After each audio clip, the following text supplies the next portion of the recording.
Hello everybody, welcome to Nostalgia Goggles. I'm Chris, also known as Retro Gaming Nerd, and I missed out on the Spyro and Crash Bandicoot train. I feel like I was a little too young. I was born in 1995, which tells you how old I am. But, I didn't really play those games that much. I wasn't really super into that side of PlayStation. I was more on, like, the RPGs, and even then, it's a whole different story. And I don't feel like I missed out, though, on that era. Despite those games being as prolific as they are, I feel like I didn't miss out because I grew up with these two, Ratchet and Clank and Jak and Daxter. Now, these two games aren't really like them, but they are created by the same people, and I'm talking about this one today. This one has a whole thing going on with it, and you'll see those episodes soon. But today we're going to talk about Ratchet and Clank. Ratchet and Clank was one of my favorite games of all time back in the day. I loved this. This was one of the games that gave you a reason to own a PS2 for me. So, with that being said, is this worth playing today? Well, let's find out. So the story of Ratchet and Clank has a lot of moving pieces to it that kind of coincide but also don't. So with that being said, the main idea of this game is there is an evil businessman named Lord Drek, and he is taking planets, the best pieces of planets, and destroying the rest of the planet to make his home planet because they destroyed, the species destroyed their home planet. So what does this have to do with the story of Ratchet and Clank? Well, in the process of doing this, he makes death robots. The machine has a malfunction and creates Clank. Clank escapes the factory to try to find help. He eventually crash lands on Ratchet's planet. Ratchet and Clank come up with the idea of finding Captain Cork, which is the hero of this galaxy. And pretty much that's the story. Yeah, there's more to it, obviously, but that's pretty much the story. And I think it's a great story and also a very funny story. They kind of play a lot with anti-corporate ideas. There's a lot of that flows around in this game to a really funny degree. And all in all, this game kind of also does rely on its humor. The way that this game's story runs is it feels like a kind of more teenage-friendly Nickelodeon cartoon. I know that the game's rated T, but I wouldn't even say that today it is that, I don't think. Nothing comes to mind that would make this game that way, but that's more like presentation, I guess, and how it presents the story. But all in all, I think that the story, despite me butchering it, is a pretty good story nonetheless, and it's simple. And it really, the thing about this game is it really plays with the feelings and the characters of Ratchet and Clank. Ratchet, on the other hand, doesn't seem to really care about being a hero. He cares more about the fame that comes with being a hero, where Clank in this game feels like he wants to do the right thing, which is funny because in the newer Ratchet and Clank games, that changes a lot. Obviously Ratchet's the one that changes the most, but we'll talk about that as the franchise goes on.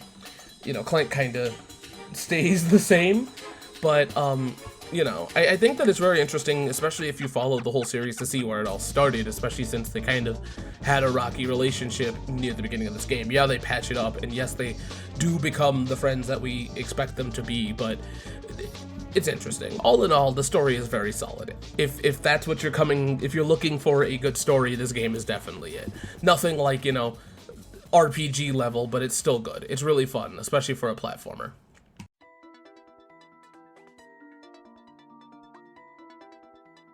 So the gameplay of Ratchet and Clank is a 2000s platformer, which means that it is a platformer that decides to put non-platforming things in it. This one isn't the worst for doing it. At most, the one thing that I feel like that I want to talk about, which we'll get into later, is it has a racing segment, but that's something that happens in these 2000s games.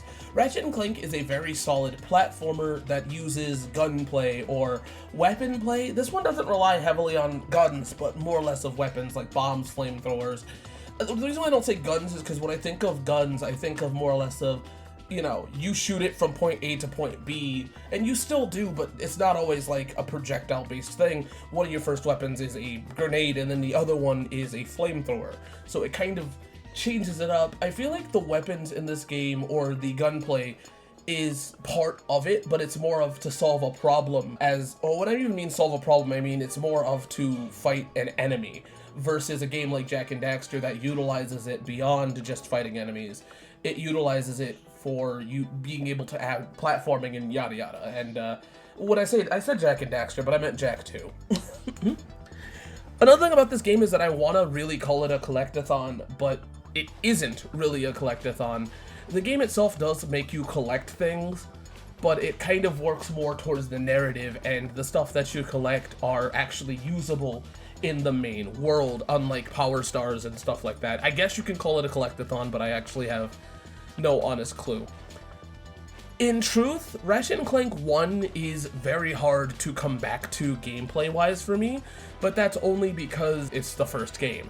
That doesn't mean that it's bad, but Ratchet and Clank progresses as a franchise when it comes to the gameplay, and it progresses fast, and with that fast progression, it's just kind of weird to come back to this one, especially since Ratchet and Clank is known for its strafing style gunplay combat, where this one does not have that.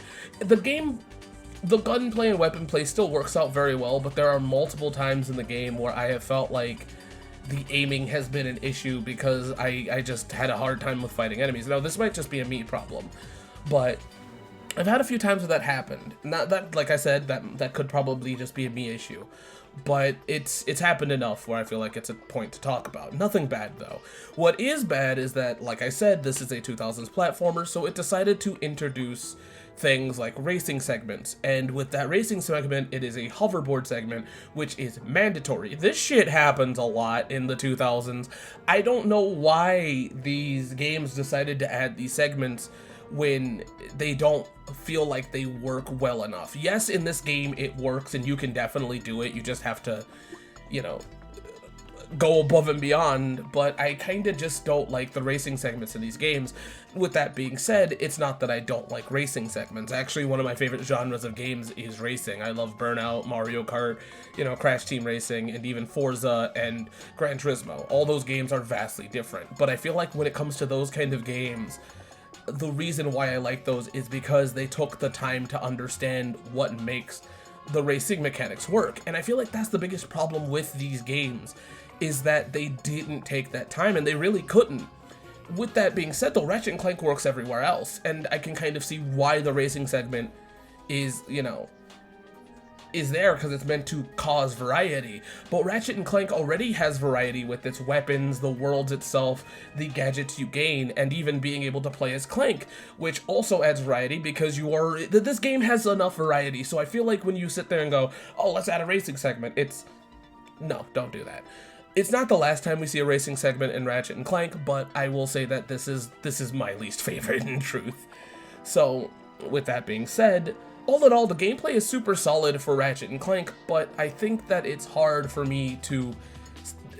It's just hard for me to personally go back to, especially since there is a remake of Ratchet and Clank that came because of the movie. Now, I would normally talk about that here because I normally fuse the two episodes together, but I feel like Ratchet and Clank, the movie game, almost is its own entry because it puts me in a place where, one, I don't know how to talk about it without talking about this game and talking about the future of Ratchet and Clank. So once again, these episodes are gonna be release order of Ratchet and Clank, not, you know, game. So with that being said, though, I feel like it's hard for me to talk about that one. It's gonna be here, mind you, because obviously, but I feel like that's the kind of the end point of Ratchet and Clank outside of the PS5 game, because that one is what they've learned, and it's a bigger thing, and I'm gonna stop talking about it because I'm vaguely talking about it, and you're not gonna understand what I'm talking about. So with that being said, though, the remake is an interesting place to go at, and it will not be mentioned beyond this point. So with that being said, though, all in all, Ratchet and Clank is pretty solid, and I think that if this is your first time going through it, you're gonna love it. With that being said, let's move on to the presentation.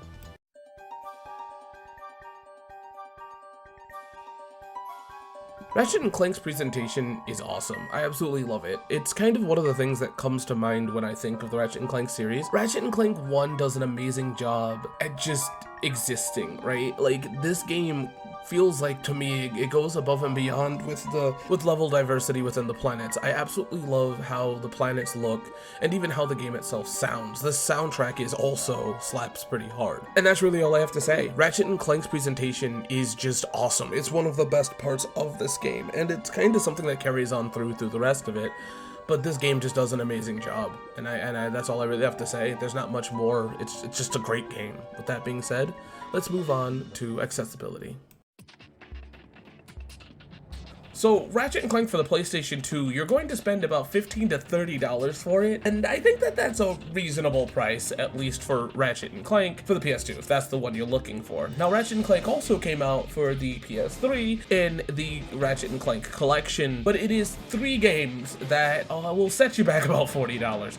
In truth, I don't know which one to recommend in truth. The PS3 is kind of a finicky bitch, but I don't know, because this one really comes down to which one do you have on hand, right?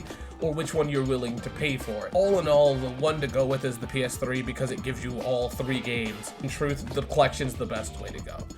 Because the other games are probably, you know, $30 as well. We'll see as this goes on.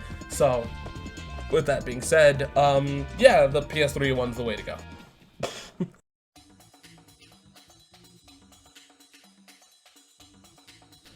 Ratchet and Clank is a solid game. It's a super solid game, and I feel like it's definitely worth your time to play today. The best thing about this game, realistically, to me, is its humor, because that's really what pushes this game through, besides it being a very fun platformer. I think that the way that the narrative and the characters carry themselves is the best thing about this game. The gameplay itself is fine and fun, and I think the weapon variety is great, but that's not really why I come back to this one. I think that this game is very fun, and it's also a really good way to start off the series for Ratchet and Clank. I think this game is also super funny because as a kid, the anti-corporate just kind of flew over my head, but as an adult, it's like, yeah, okay, because like, we're in a weird time now, right, with corporations and stuff. You can say whatever you want, but corporations have gotten wild, and so it's funny that this game as a kid is just yeah, haha, look at this evil businessman, to wow, yeah, we might be there. So this is me being a little dramatic, but you know, I think it's just funny. The game got funnier over time. With that being said, I feel like all in all this game is super solid, and that's about it.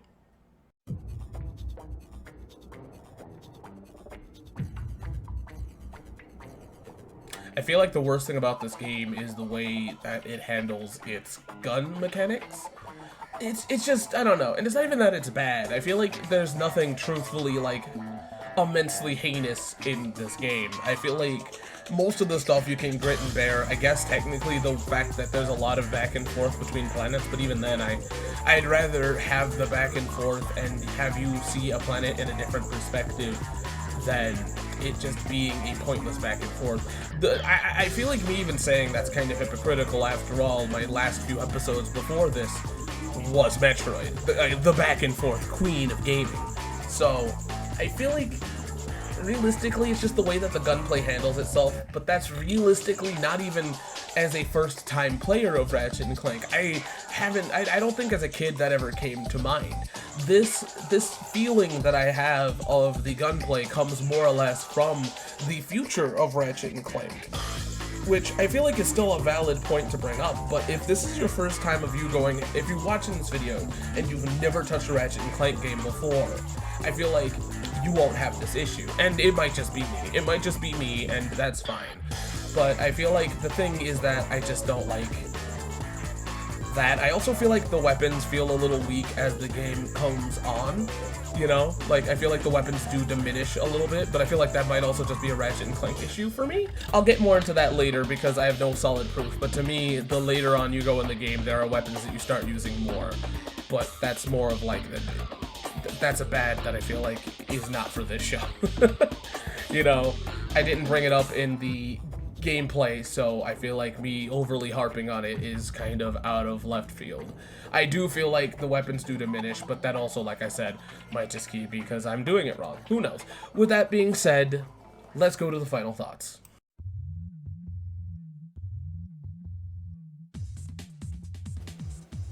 So, is Ratchet and Clank worth playing today? Absolutely. Despite my problems I have with this game, I don't even feel like it's actually problems with the game. It's more of a me problem, and it's mainly because I'm looking too far ahead in the future. Now, with that being said, if you've never played those games, you won't have those problems, I think. But this game is perfect. I like it. It's great. It's worth playing. With that being said, I'll see you guys next time here on Nostalgia Goggles. Bye!